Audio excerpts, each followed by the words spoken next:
दुनिया पर इस वक्त जंग के बादल छाए हुए हैं। रूस यूक्रेन में भीषण जंग छिड़ी हुई है। अर्मीनिया अजरबैजान में टेंशन हाई है। ताइवान पर चीन नजर गड़ाए बैठा है और ठीक इसी तरह से भारत भी दो तरफ से दुश्मनों से घिरा है।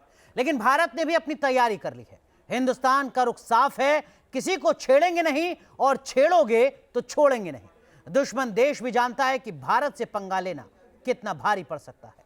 हिंदुस्तान किन किन हथियारों से दुश्मन के छक्के छुड़ाएगा, उसकी झलक आज पूरी दुनिया देख रही है।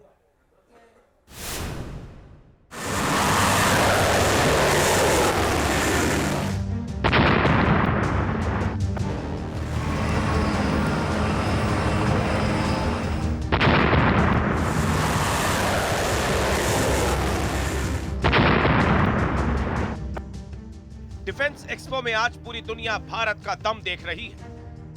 हिंदुस्तान के हथियार कैसे मिनटों में दुश्मन का दम निकाल सकते हैं, इसका अंदाजा दुनिया को एक बार फिर हो गया है।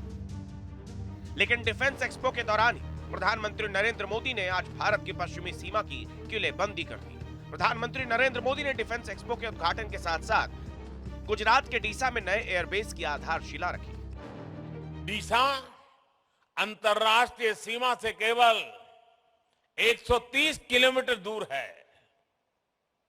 अगर हमारे फोर्सेस, विशेषकर हमारी वायुसेना दिशा में होगी तो हम पश्चिमी सीमा पर किसी भी दुस्साहस का और बेहतर ढंग से जवाब दे पाएंगे।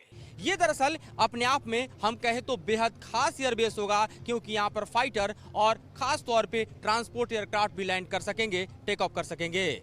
नेक्स्ट जनरेशन एयरक्राफ्ट के लिए एयर स्ट्रिप विशेष रूप से तैयार किया जाएगा, जिसके लिए 4500 स्क्वायर फीट का एरिया जो है वो हम कहें कि इंगेज किया गया है। और ये समूचा जो इलाका है दरअसल अब एक अत्याधुनिक एयरबेस में तब्दील किया जा रहा है। नए एयरबेस के जरिए पाकिस्तान पर ऐसी निगरानी रखी जाएगी कि पड़ोसी मुल्क में पत्ता भी हिलेगा तो खबर हिंदुस्तान के पास होगी। भारत की सीमा जमीन के साथ साथ समंदर में भी, लिहाजा समुद्री सरहद की रखवाली के लिए की गई तैयारी को भी दुनिया को डिफेंस एक्सपो में दिखाया गया है।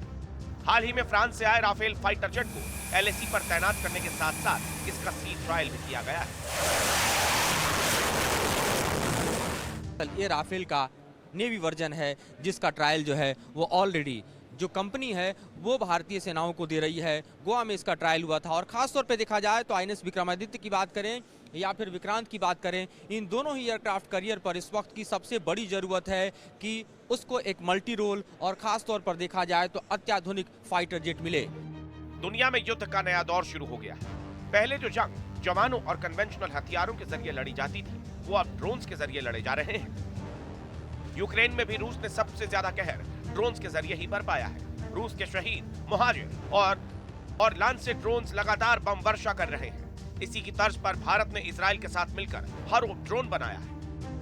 यहाँ पर लगे हुए पेलोड जो हैं बेसिकली बॉम्बर के तौर पर होते हैं। सबसे बड़ी खासियत इसकी यह है कि अनमैन्ड है और खास तौर पे 200 किलोमीटर का डिस्टेंस कवर कर सकता है। 9 घंटे तक ये फ्लाई कर सकता है और जब तक अपने टारगेट को फिक्स नहीं करता तब तक उस पर हमला नहीं करता, यानी तब तक उड़ान भरता रहता है जब तक अपने टारगेट को फिक्स न कर ले। हिंदुस्तान के लिए इस वक्त सबसे बड़ा खतरा चीन है, जो एलएसी पर लगातार अपनी साजिशों को अंजाम देने की कोशिश में लगा है। चीन सरहद पर कभी सेना तैनात करता है तो कभी टेंट गाड़ता है। ऐसे में हिंदुस्तान ने ऐसा ड्रोन भी बना लिया है जो चीन की हर एक चाल को कमांड सेंटर में लाइव टेलीकास्ट करेगा। बात यह है कि दुश्मन को आसानी से चकमाए दे सकता है, दुश्मन के रडार को धोखा दे सकता है। ये किसी भी तरह से आप देखिए तो अपना सिग्नेचर नहीं छोड़ता। लगभग आप समझिए 250 किलोमीटर प्रति घंटे की रफ्तार से उड़ान भर सकता है और लगभग 150 किलोमीटर आगे तक के जो दुश्मन के खासतौर पर ठिकाने हैं, उनकी गतिविधियां हैं, उस पर नजर रख सकता है और रियल टाइम ये सारा फीड जो है वो कंट्रोल रूम को भेज सकता है। हिंदुस्तान का लोहा आज पूरी दुनिया मानती है। हिंद के हथियारों का डर दुश्मन देश को भी है और अगर किसी की याददाश्त कमजोर है तो डिफेंस एक्सपो में शक्ति प्रदर्शन के जरिए उसे फिर से ताजा किया जा रहा है। Madhurendra Singh, Gandhinagar, news nation.